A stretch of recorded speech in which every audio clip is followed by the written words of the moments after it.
Hello everyone, welcome back to the channel. Today I'm going to be showing you how to report a WhatsApp business account, and it is pretty easy to do.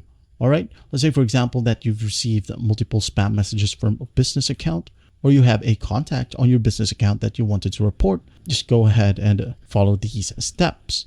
Alright, first up is that you're going to want to look for the person. For example, here I have William pulled up, or if you can't see a person, just go ahead over to the message icon right here at the bottom left and look for the person itself.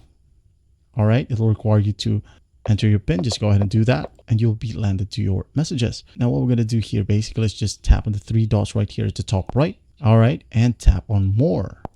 Tap on it, and as you can see there's an option called report. Just go ahead and tap on that. All right, as you can see here, report William. The last 5 messages from this contact will be forwarded to WhatsApp. This contact will be notified. As you can see here, there's a tick box where it says block contact and delete chat. If you want to do that, just go ahead and click on the tick box right here.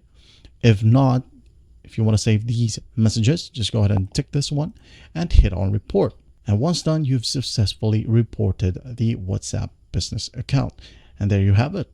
Well, I hope this video helps, and I'll see you in the next one.